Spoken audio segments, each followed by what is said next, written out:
Bagyong Aghon, mga sangkay, patuloy po na nananalasa sa Pilipinas. Tingnan po natin ang sitwasyon ng ating mga kababayan.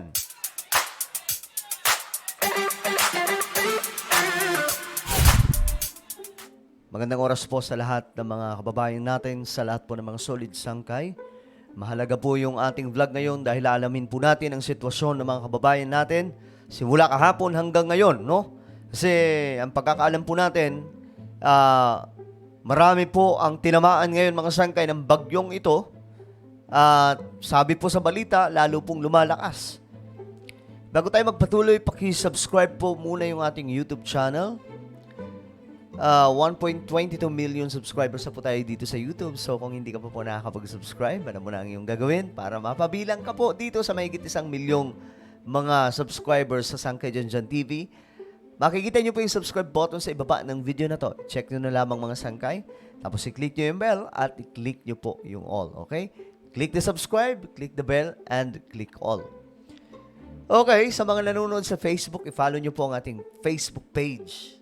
Ngayon, ito po yung sitwasyon mga sangkay. Ayon po sa report,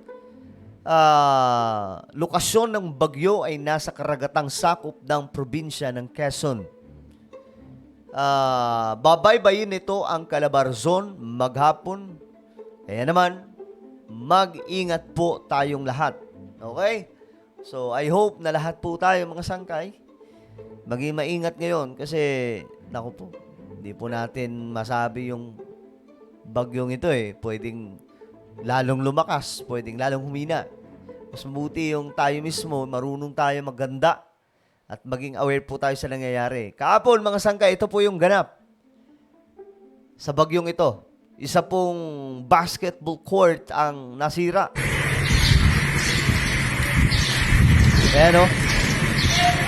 Kung titingnan nyo mga sangkay, halos winarak po yung ilang bahagi ng bubong ng... Ito, mga sangkay, warak talaga. So, ibig sabihin, may kalakasan pala yung hangin ng ang bagyong ito, mga sangkay. Ayan, no? Grabe. Oy, sa Karagas, ma'am, may kulong ka mo. Grabe po. Hindi mabuti, oh. Dili, okay na, may ilaw. Sa Northern Samar ito, mga sangkay. Okay, kasabay pala mga sangkay nito, ito po ay pananalasa ng ipo-ipo. Sa gitna po ng bagyo. Kaya ganito ang nangyari mga sangkay. Maray, Brown, Either putulong sa puno, di sa may kaburihan, pakali, ang linya, or ang liga.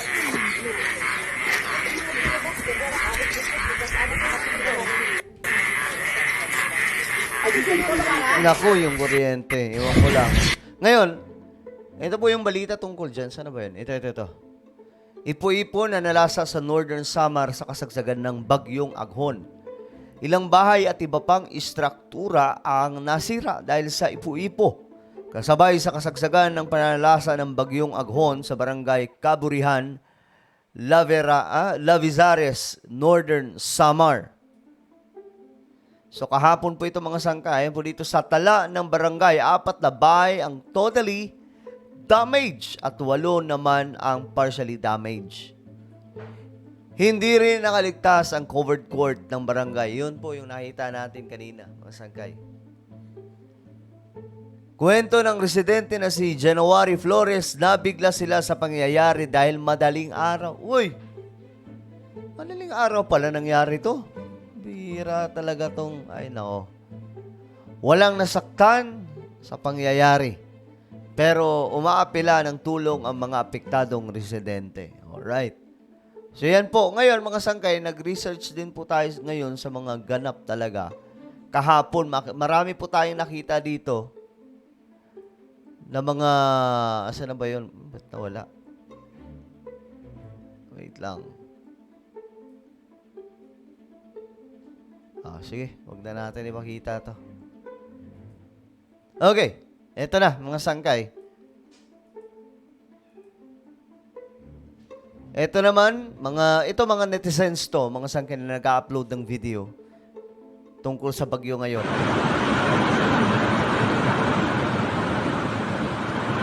may kalakasan din po talaga yung hangin ng bagyong to. Ayon po dito sa nag-post, grabe ang lakas. Sobra ng hangin at ulan. Ayan po. Kaya nga po, mas maganda na maghanda po ang lahat. Tingnan niyo po kung saan talaga tatama ngayon ang bagyo. Ano ang tatahakin para hindi po tayo magka-problema mga sangkay. Baka mamaya, sisihin na naman po natin yung gobyerno. Eh, tayo lang din magpalang may kagawan, hindi tayo naghanda.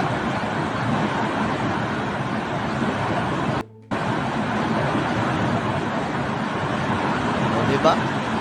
Sumasayaw po yung sumasayaw po yung puno ng niyog. Alam mo mga sangkay, marami sa atin na nakamiss, no? Sa ulan. Eh, ilang buwan ba naman mga sangkay na wala tayong ulan-ulan. Pero, tandaan po natin, mas delikado din po ang mga pag-ulan. Dahil mas malaki ang damage nito.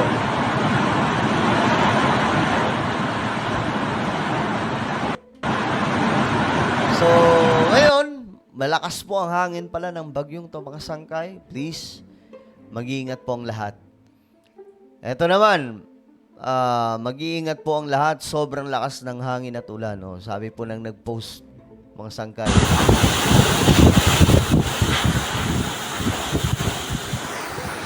Ayan, tingnan nyo mabuti, oh.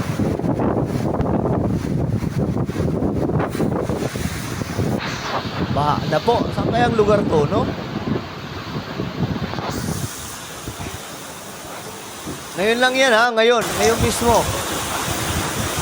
Ngayon mismo yan, mga sangkay. Hindi po yan nakaraang araw. Bagong upload lang po yan. So, ibig sabihin, ngayong pananalasa po yan ng bagyo. Kahit na po dito sa Metro Manila, tuloy-tuloy din po yung malakas na ulan. Pero wala pa naman po tayong nababalitaang bumabaha na po sa ibang part. Pero medyo malakas, may kalakasan. Kanina ko pa napapansin. Sangkay. May ambulance na, oh. Tumataas na rin po yung tubig. Tayo pa naman dito sa Pilipinas, tayo ang ginagawang kalsada nitong mga bagyong to. At ang pagkakaalam po natin, 13 to 16 na mga bagyo daw po ang dadaan sa Pilipinas.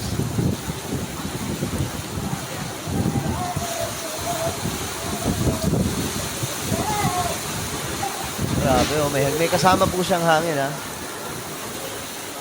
Medyo may kalakasan po yung hangin.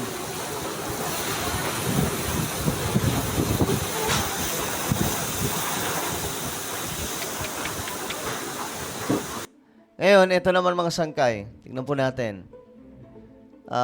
Ayon po dito, ulan na kay tagal hinintay. Ngayong andito na isang bagyo na pala.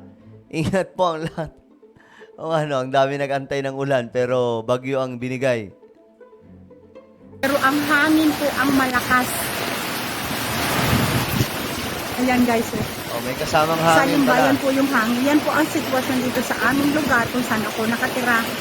Talaga pong, ayan guys, kung naririnig niyo po guys, yung ihip ng hangin, yung haginit ng hangin kung tawagin sa Grabe, amin. oh.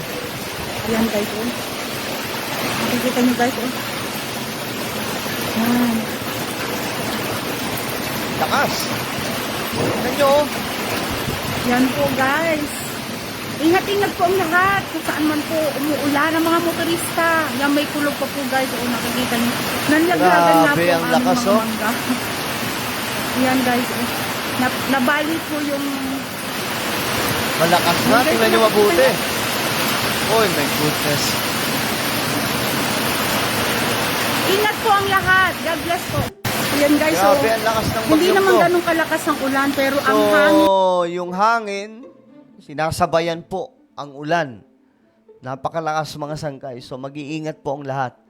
Again, yung mga nasa liblib na lugar, kung alam nyong delikado sa landslide, delikado sa baha, mas mabuti po, ilikas nyo na yung mga sarili nyo. Punta kayo sa inyong mga kamag-anak para yung mga kamag-anak nyo na safety naman na mapuntahan. Kasi kung papansinin nyo to, mga sangkay, malakas, Ito diba? ang malakas. Malakas po yan. Hindi po Ayan, yan guys, basta-basta. Salimbayan po yung hangin. Yan Kaya, po ang sitwasyon dito sa aming lugar. kung saan Isalba ako nyo po yung nakatira. sarili. Mas mahalaga Talaga po yung pong- sarili kaysa sa mga kung anumang isipin nyo. Baka mamaya, unahin nyo pa yung TV nyo kaysa iligtas yung mga sarili nyo. Okay? So, ayun. Mag-iingat po ang lahat. Ano po ang inyong komento tungkol po dito sa nangyayari ngayong pananalasan nitong malakas na bagyong Aghon, no? I-comment nyo po sa ibaba ang inyong mga opinion. Meron po ako isang YouTube channel, mga sangkay, Sangkay Janjan Daily. Hanapin nyo po ito sa YouTube. Then, click the subscribe, click the bell, and click all. Nag-upload po ako dito ng mga pampa-good vibes na video o mga vlog. Okay? So, ako na po ay magpapaalam. Mag-iingat po ang lahat. God bless everyone.